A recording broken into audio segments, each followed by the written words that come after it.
네, 오늘 에스라의 회개기도라는 제목으로 함께 말씀을 살펴보기를 원합니다. 우리가 살아가면서 지속적으로 반복하는 죄들이 있지 않습니까? 여러분? 죄라고 표현하면은 그건 너무 좀 harsh한 말인데 너무 그거는 상처가 되는 말인데 그렇다면 뭔가 실수, 잘못 혹은 뭔가 반복하고 싶지 않은데 계속 반복하고 짓는 일들이 있을 것 같습니다. 그리고 그것을 고치고 싶지만 그게 뜻대로 되지 않아서 신음하는, 고민하는 그런 사람들이 우리 청년들 가운데에서도 많이 있다고 생각됩니다. 사실 솔직히 얘기해서 모든 사람이 그럴 거라고 생각되는 게 저는 이제 매주 여러분들이 목장 모임에서 그 공유해 주시는 그런 기도 제목들을 목자님들을 통해서 받아보게 됩니다. 그러면은 많은 기도 제목들이 시간 관리를 너무 못하겠습니다. 자기 관리를 못하겠습니다. 대표적으로 지난주에 저희 목장 같은 경우에도 제가 운동을 몇 번 이상을 일주일에 하기로 했는데 점점 그 횟수가 줄어들고 있습니다. 그거를 위해서 이런 거를 제가 목장에서 나눠도 될지 모르겠는데 좀 더 신앙적인 얘기를 나눠야 될 것 같은데 나누어 봅니다. 여러분 기도해 주세요. 오늘 목장 모임에 오시면 그 형제한테 한번 물어보고 싶은데 그런 기도 제목이 정말 끊임없이 나오는 것 같습니다. 그런 것이 뭐냐면 우리가 우리 자신을 컨트롤하고 이렇게 제어하는 것이 상당히 어렵다라는 것입니다.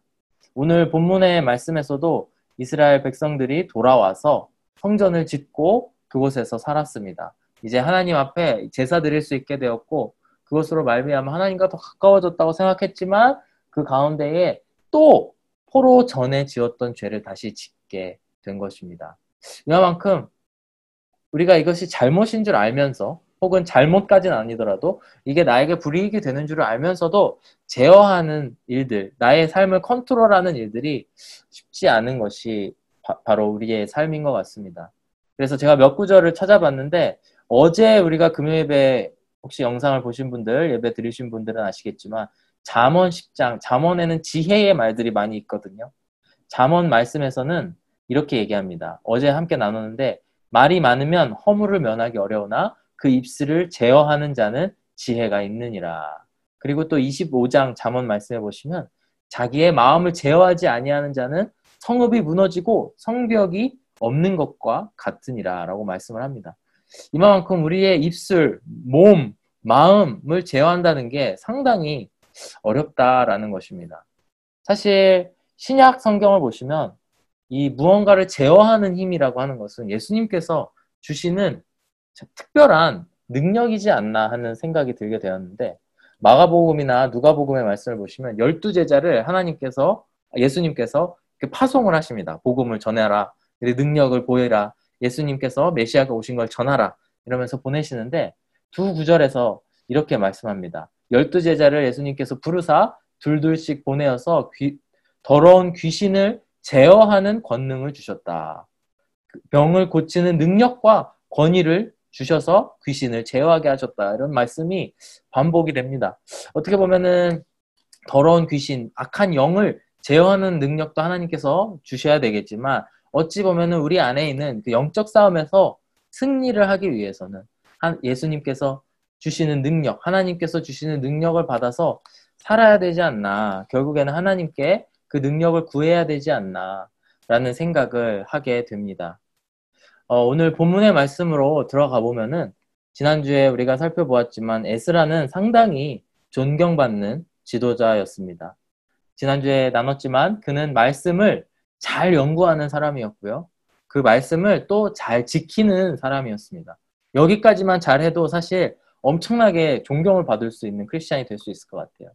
그리고 더 나아가서 그는 사람들에게 찾아가서 그것을 가르치고 전하는 사람이었다. 지난주에 살펴보았습니다. 그 에스라가 지난 8장, 저희가 7장 말씀을 지난주에 보았고 8장은 제가 생략을 했습니다. 그리고 오늘 9장인데 8장 말씀에서는 에스라가 이제 바벨론 땅에서 이스라엘 땅으로 돌아오는, 예루살렘으로 돌아오는 이야기가 나타나 있는데 사실 그 전 세대가 돌아오는 내용과 겹쳐서 제가 생략을 하였습니다. 그래서 8장의 그 기록들처럼 에스라가 이스라엘 땅으로 딱 하고 돌아왔는데 사람들이, 지도자들이 에스라에게, 그 존경받았던 에스라, 그리고 아마 소문으로 퍼져 있었던 그 에스라가 왔다 하니 사람들이 그 에스라에게 나아가서 이렇게 말했다라는 것입니다. 1절 말씀 다시 한번 보시겠습니다. 지도자들이 나에게 와서 말하였다. 이스라엘 백성은 제사장이나 레위 사람들마저도 이방 백성과 관계를 끊지 않고 그 다음에 가나안 사람, 헷 사람 등등등 이런 여러 민족들과 그들이 하는 역겨운 일을 따라서 했습니다. 라고 이렇게 이실직고를 하는 겁니다. 솔직하게 이 고백을 하는 겁니다. 사람들이 나와서. 근데 여기서 이야기하는 이 역겨운 일이란 흔히 딱 구약에서 얘기하는 역겨운 일이라고 하면은 첫 번째가 우상숭배입니다. 하나님을 믿지 않고 다른 이방신들을 섬기고 그들이 했던 악행들까지도 했다. 그런 것이 구약 전체를 통해 알 수 있는데 우상숭배를 하였고 또 거기서 더 나아가서 단순히 그들이 하는 종교적인, 문화적인 그런 풍습을 따라한 것뿐만 아니라 그들과 결혼을 하고 그들과 같이 살았다라는 것이 2절을 통해 나타납니다. 이방 사람의 딸을 아내로 또는 며느리로 맞아들였으므로 주변의 여러 족속의 피가 거룩한 핏줄에 섞여갑니다. 지도자와 관리라는 자들이 오히려 이러한 일을 앞장을 섭니다. 라고 2절 말씀에 이야기를 하고 있습니다. 하나님께서는 이방 민족들과 결혼을 하지 말라라는 말씀을 신명기 그리고 그 모세오경 말씀을 통해서 이미 주셨습니다. 하지만 우리가 오해하지 말아야 될 것은 실제로 이스라엘 사람들이 외국인과 결혼하는 것을 하나님께서 막으셨던 것이 아닙니다. 우리가 성경을 쭉 읽어보면 알겠지만 수많은 외국 민족의 사람들이 이제 그 이스라엘 그 종교로 개종을 하고 그 민족에 들어온 경우들이 참 많이 있습니다. 심지어 다윗의 혈통, 예수님의 혈통 안에도 그 이방 여성들이 시집을 와서 결혼을 하고 아이를 낳아야 그 아이의 아이가 다윗이 되고 예수님이 되었다라는 기록들을 우리들은 볼 수 있습니다. 하나님께서는 외국인과 결혼하는 것을 막은 것이 아니고 그들과 결혼함으로 인해서 하나님으로부터 멀어질 것을 염려하여서 그들과 결혼하지 말라라고 말씀을 하신 겁니다. 이렇게 외국인과 결혼하지 말라라고 하는 이방 민족과 결혼하지 말라고 하는 말씀이 신명기 7장 말씀에 나오는데 제가 한번 읽어드리겠습니다.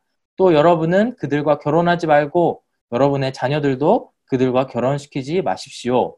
만일 여러분이 그들과 결혼하게 되면 여러분의 자녀들이 그들의 유혹에 빠져 여호와를 떠나 다른 신들을 섬기게 될 것입니다. 이게 하나님 아버지의 마음이었습니다. 사람들이 이방 민족들과 관계를 맺고 결혼을 하고 그들과 함께 살아가다 보면은 그들의 문화에 빠져서 여호와를 잊어버리고 또 그들이 행했던 그런 악한 행동들, 심지어 신명기의 말씀을 보시면 어떤 민족은 그 어린 아이들을 제사를 지내는 풍습이 있었다라는 것입니다. 그리고 실제로 지난주에 우리가 새벽기도 큐티 말씀에 예레미야 말씀을 함께 살펴보았는데 예레미야 말씀을 보시면 이스라엘이 망할 수밖에 없었던 이유는 심지어 그 어린아이를 제사 드리는 그런 일들까지도 따라했다. 그렇게까지도 따라했다라고 하는 것입니다.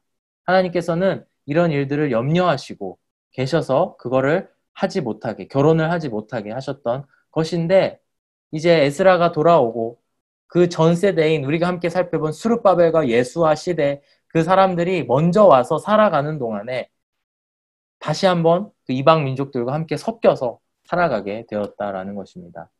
그 2절 후반부에 보시면 지도자와 관리라는 자들이 오히려 이러한 일들에 앞장섰다라고 이야기를 합니다. 왜 그랬을까요? 왜 지도자와 관리들이 외국인과 그렇게 통혼하는 것, 함께 인터메리 하는 거를 그렇게 앞장서서 했을까요? 그것은 전적으로 정치적인 선택. 어떻게 하면 우리 민족이 이 땅에서 저 많은 외국인들, 우리가 살펴보지 않았습니까? 수많은 방해꾼들이 있었다고. 성벽을 재건하는 방해꾼들이 있었는데 저 사람들과 사이좋게 지내려면 어떻게 하지? 그런 거를 고민했다라는 것입니다. 그리고 그것이 하나님 아버지께 부르짖고 지혜를 구하는 것이 아니고 그들과 함께 결혼하고 그들과 함께 섞여서 그들이 하는 악한 일들까지도 서슴지 않으면서 살아갔다라는 것입니다. 근데 아이러니컬하게도 이 일로 인해서 이스라엘이 망했다는 것을 기억하지 못하고 있었다라는 것입니다. 그래서 3절 말씀부터 보시면은 이러한 이야기를 들은 이스라엘 땅으로 돌아온 에스라가 이런 말을 듣고 어떤 반응을 보였는지 나와 있습니다. 3절 함께 보시면은 이 말을 들은 나는 너무나 기가 막혀서 겉옷과 속옷을 찢고 머리카락과 수염을 뜯으면서 주저앉았다. 그 너무나 깊은 에스라의 슬픔이 보이는 것 같습니다. 에스라가 왜 기가 막혀 했을까요? 너무나 기가 막히는 그런 상황일 수밖에 없는 게 그렇게 하다가 이방 민족하고 사이좋게 지내고 하나님을 의지하지 않고 인간의 힘으로 어떻게 하면 살아남을까를 고민하다가 망하게 되었다라는 것입니다. 우리가 살아가면서 전능자 되시는 하나님을 기억하고 그분을 의지하고 살아가야만 진정한 삶을, 진정한 생명을 얻을 수 있는데 그걸 잊어버리고 인간적인 방법으로 찾아 헤매다가 그것을 나라가 망하게 되었다. 근데 이거를 또 그새 까먹고 또 나쁜 짓을 하는 행동들을 보고 에스라가 너무나 기막혀 하는 그런 일들이 일어나게 된 것입니다. 사랑하는 여러분, 저도 유튜브나 이렇게 TV, 예전에는 TV였죠. 요새는 유튜브 많이 보지만 그걸 통해서 이렇게 사람들이 어떻게 살아가는지 또 연예인들이 혹은 정치인들이 어떻게 살아가는지 이런 것들에 많은 관심이 있습니다.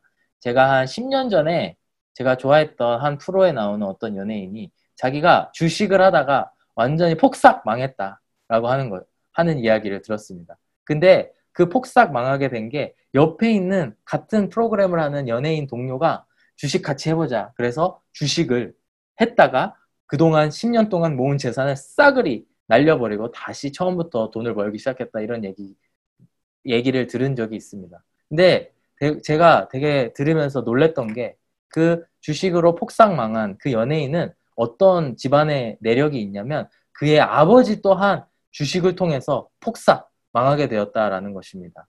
그래서 그 연예인이 우리 아버지가 이런 말씀 하셨는데 주식의 주자는 죽음의 주자라고 죽을 사자라고 그러니까 우리 집안은 주식을 하면 안 된다고 했는데 내가 왜 주식을 해서 전 재산을 다 날려버렸을까? 저 동료의 말을 듣지 말고 내가 우리 아버지의 말씀을 들었어야 됐는데 막 이런 한탄을 하는 그걸 약간 개그로 이렇게 이야기하는 걸 보고 좀 많이 웃었지만 참 마음이 찡해지는 그런 일들을 본 기억이 납니다. 또 타짜라는 영화를 보시면은 그런 도박하는 사람들의 이야기가 많이 나오지 않습니까? 도박을 하다가 재산을 다 날리고 나중에는 손목을 걸고 한 판만 더 하면 내가 돈을 딸 수 있겠지? 그러다가 귀도 자르고 뭐 그런 일들이 그 영화 속에서 잘 그려졌는데 그게 실제 있는 일이라고 합니다. 여러분 그 사람들이 왜 주식을 하고 왜 도박을 했을까요? 돈 많이 벌어서 잘 먹고 잘 살려고 한 거 아니겠습니까? 하지만 그들은 정말 어찌 보면 우리 크리스찬들의 특권은 정말 그 돈이 없어도 또 하나님 안에 만족하는 삶을 배운다라는 것인데 그들은 정말 잘못된 방향으로 그것들을 쫓아가고 또 그것에 중독되어서 아버지가 절대 주식하지 마라. 주식하면 망한다. 그런 이야기를 이렇게 하고 있음에도 불구하고 그거를 어느새 까먹고 주식을 다 해버려서 온 재산을 날려버린 그런 모습. 아마도 주식을 하지 않으시는 분들이나 도박을 하지 않는 사람들은 굉장히 한심하게 이렇게 기가 막히게 쳐다봤을 것 같습니다. 바로 이런 마음이 에스라가 가진 마음이라고 생각이 됩니다. 에스라는 너무나 기가 막혀서 속옷과 겉옷을 찢고 머리털과 수염을 뜯으면서 주저앉았다라고 성경에는 기록이 되어 있습니다. 그들 이스라엘 백성들은 하나님께 받은 그 징벌을 하나님께 받은 그 징계를 어느새 잊어버리고 또다시 그런 잘못을 저지르게 되었다라는 것입니다. 그래서 에스라는 너무나 주저앉아서 하루 종일 여기 말씀해 보시면은 저녁 제사 때까지 넋을 놓고 앉아 있었다라고 기록을 합니다. 저녁 때까지 옷이 찢긴 채로 머리가 뜯긴 채로 이렇게 앉아서 망연자실해하면서 이렇게 있었다가 결국에는 슬픔을 가누지 못한 채 하나님 앞에 기도로 나아가는 모습을 볼 수 있습니다. 그래서 오늘 말씀을 보실 텐데 6절에서 15절까지는 하나님께 드린 에스라의 기도가 나옵니다. 에스라 입장에서는 너무나 기가 막혀서 이 죄악들을 어떻게 하면 좋을까 하는 이야기들을 마음가짐을 가지고 있었는데 이때 에스라는 하나님 앞에 나아가게 됩니다. 하나님께 기도를 하게 됩니다. 그리고 이 기도의 모습이 이 에스라의 기도를 살펴보면서 우리가 정말 좋은 기도의 샘플을 찾을 수 있을 거라고 저는 생각이 됩니다. 그리고 나중에 살펴보겠지만 10장 1절의 말씀을 보면은 에스라의 이 기도하는 모습을 통해서 사람들이 다시 돌아와서 회개하는 그런 일들이 일어나게 됨을 우리는 알 수 있습니다. 한번 6절부터 15절까지 에스라의 기도를 함께 짧게 오늘 저는 전하겠지만 여러분들 또 집에 가셔서 누누이 계속 묵상하셨으면 좋겠습니다. 또 기도가 되지 않을 때에는 한번 이 말씀을 읽어보시면서 에스라가 기도했던 것을 저의 입술로, 여러분들의 입술로 이렇게 기도하는 시간을 가져도 참 좋을 것 같습니다.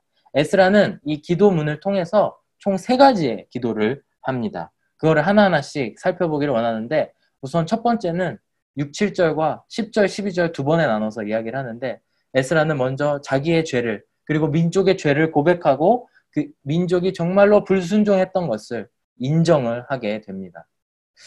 우리가 하나님과의 관계가 너무나 중요합니다. 제가 예전에 다녔던 교회에는 문을 열고 딱 들어가면은 큰 구절이 이렇게 써 있습니다. 교회에 약간 그 캐치프레이즈 같이 써 있는데 It's not about religion, it's about relationship. 이 말이 딱 들어 있습니다. 뭐냐면 교회에서 하는 일이 뭐냐면 종교적인 행위를 하는 것이 아니고 어떤 제사적인 행위를 하는 것이 아니고 하나님과의 relationship, 그 관계를 갖는 법을 알려드리는 것이 교회에서 하는 일이고 또 말씀을 전하는 우리들이 하는 일이라고 여겨집니다. 인간관계에서도 만약에 한 사람이 약속을 어기고 잘못을 했다면 그 다른 사람, 그 약속을 같이 한 그 사람과의 관계가 회복되려면 어떻게 해야 될까요?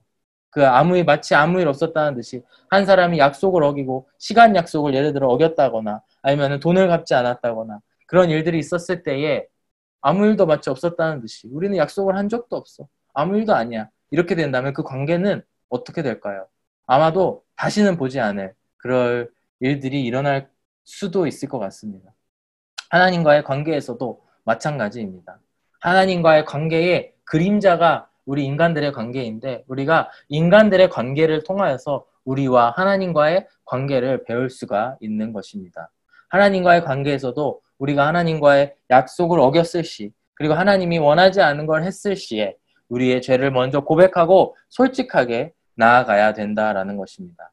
하나님께서는 어차피 우리의 모든 죄와 그 끝까지 모든 것을 알고 있는데 그 안에서 그것을 거짓말로 하나님께 그리고 마치 친구한테 거짓말하듯이 아무 일도 없었다는 듯이 혹은 자기가 잘못한 것을 작게 이렇게 포장한다거나 그런 일들이 있어서는 하나님과의 관계도 무너질 수 있다라는 것입니다.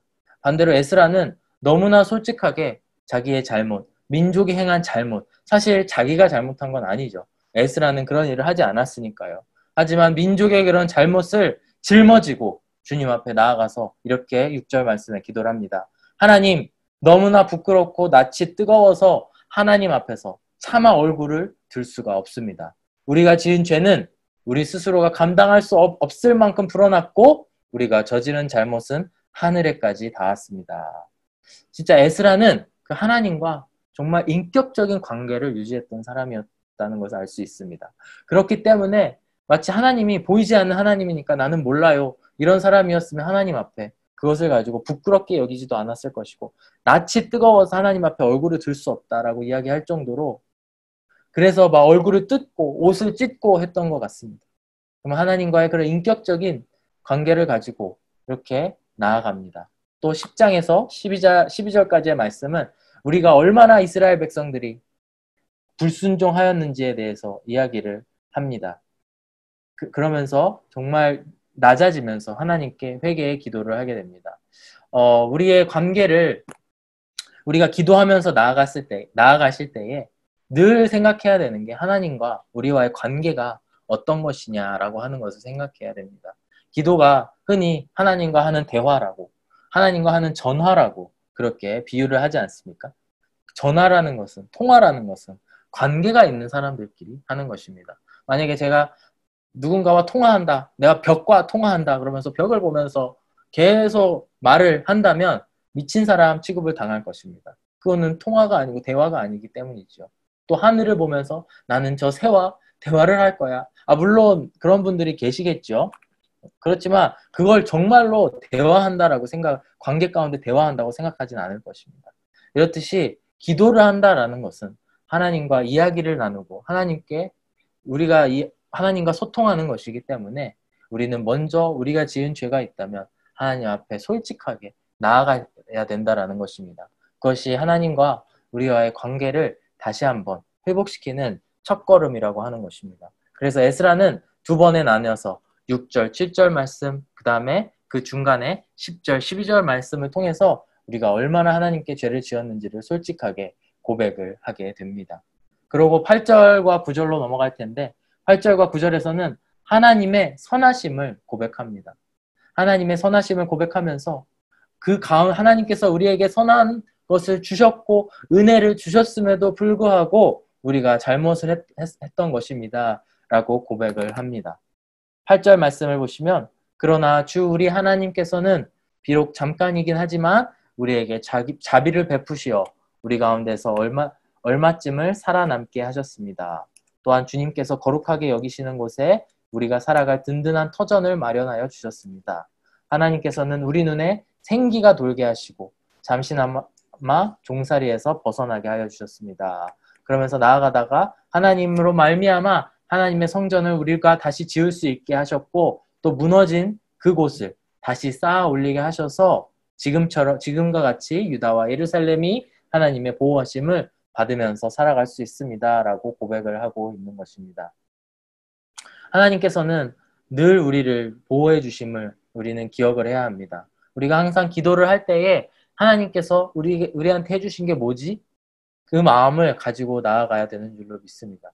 우리가 살아가면서 어떻게 보면 우리가 앞만 보고 살아가고 또 우리가 목표지향적으로 이 일을 해야 돼 하면서 살아가게 되면은 그동안 하나님께서 우리를 보호하여 주신 그런 모든 일들을 잊어버릴 수가 있습니다. 하지만 우리는 먼저 하나님 앞에 무릎을 꿇고 나아갈 때에 하나님의 선하심을 고백하고 나아가야 된다라고 하는 것입니다. 에스라는 정말 하나님 앞에 낯을 들 수도 없는 그런 부끄러운 가운데에 있었지만 그 가운데에 먼저 하나님께서 행해 주신 일, 어떻게 해서 이스라엘 백성들이 그 포로 땅에서 노예 생활하다가 돌아왔는지, 그리고 그 터전을 마련하여 주셨는지 그것을 고백하면서 하나님 앞에 나아갔다라는 것입니다.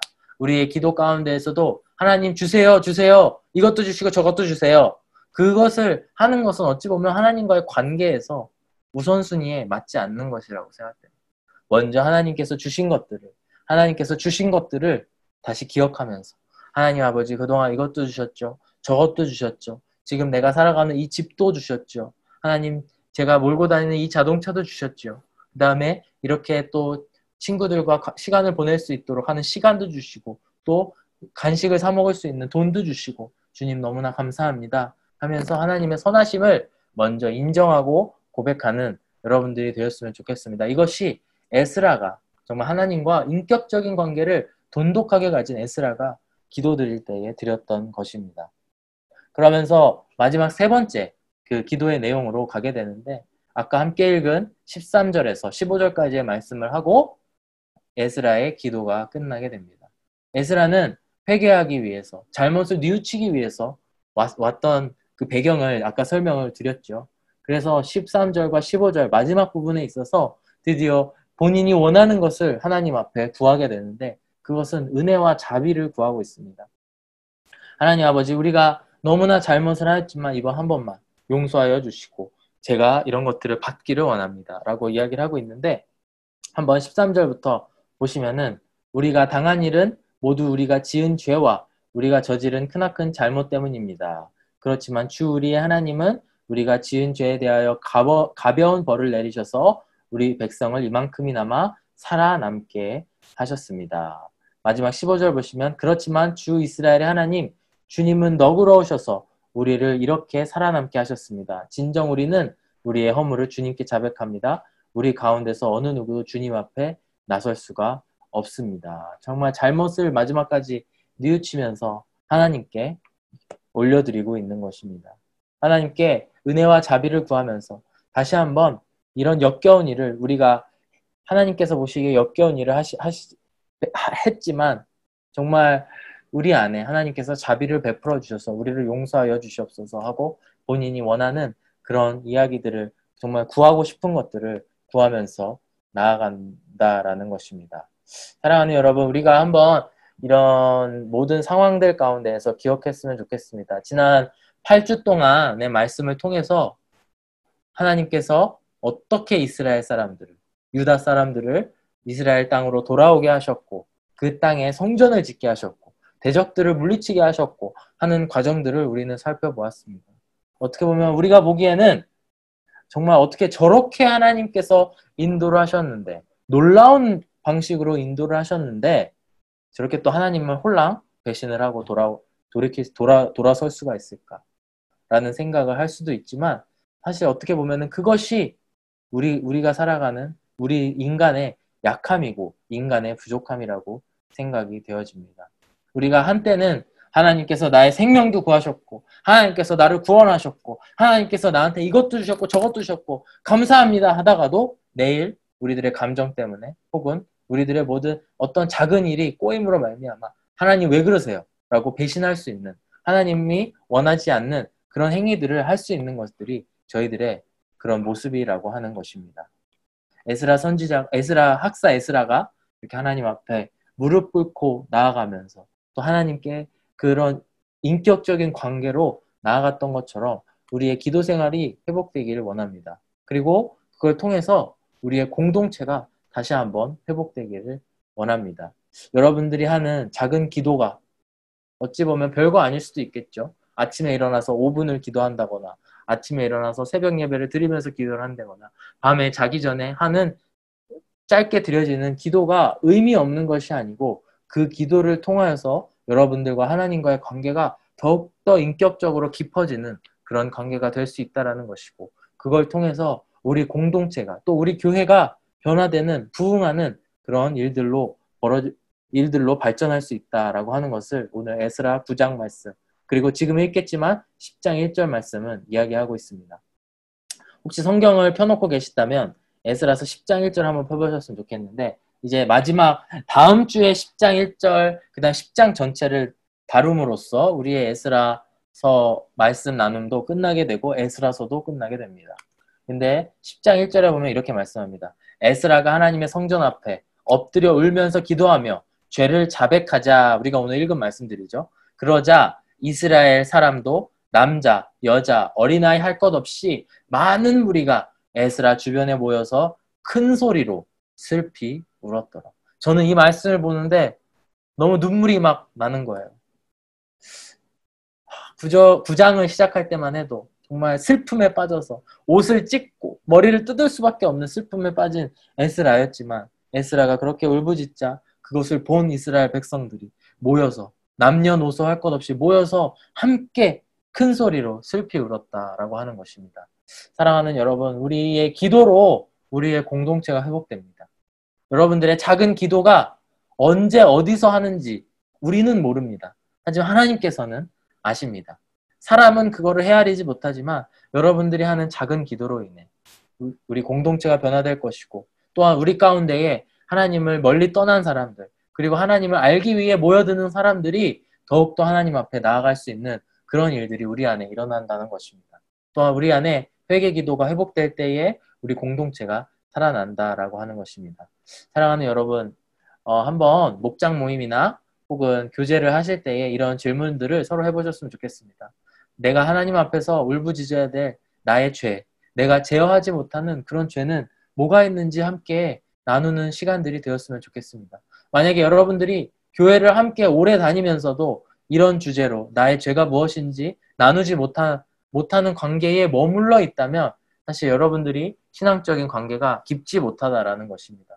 하지만 제가 여러분들에게 도전하고 싶은 것은, 오늘 그 이스라엘 백성들이 학사 에스라가 오자마자 에스라에게 가서 죄를 고백했듯이 우리들도 서로에게 죄를 고백하며 서로가 죄를 다시는 짓지 않도록 지켜주는, 그걸 제어할 수 있도록 지켜주는 그런 중보자들이 되어야 한다는 것입니다. 우리가 우리의 자신의 죄를 위해서, 그리고 우리의 공동체를 위해서 기도하며 나아갈 때에 하나님께서 우리가 그 대적 마귀를 대적할 수 있는 그런 능력들을 제어할 수 있는 권능을 주실 줄로 믿습니다. 우리의 기도로 오늘도 시작하는 그런 우리 청년부 한 사람 한 사람 되셨으면 좋겠습니다. 함께 기도하겠습니다. 사랑이 많으신 하나님 아버지 너무나 감사합니다. 오늘 학사 에스라의 이야기, 이스라엘 백성들의 이야기를 통해서 우리가 또 교훈을 얻습니다. 아버지 하나님, 주님 앞에 우리가 잘못을 했을 때에 기도로 나아갈 수 있게 하여 주시고 그 기도가 정말 깊은 그런 인격적인 관계 안에 하는 그런 기도가 될 수 있게 하여 주시옵소서. 우리가 주님 앞에 진심으로 우리의 죄를 자백할 수 있게 하여 주시고 또한 하나님께서 우리에게 베풀어 주신 일들을 찬양할 수 있게, 고백할 수 있게 하여 주시고 또한 주님 앞에 우리가 바라는 것, 구할 것들, 주님의 자비를 주님께 강하게 구할 수 있는 일들이 우리들 개인들의 신앙 안에 일어나게 하여 주시옵소서. 더 나아가 그로 말미암아 우리들의 작은 기도들로 말미암아 우리의 공동체가 살아날 수 있게 하여 주셔서 정말 함께 슬피 울었던 이스라엘 백성들처럼 우리가 서로 함께 울부짖으며 우리의 죄악된 모습들을 고백하는 깊은 인격적인 관계로 나아가는 형제자매들 될 수 있게 주님 인도하여 주시옵소서. 감사드리며 예수 그리스도의 이름으로 기도드렸습니다. 아멘.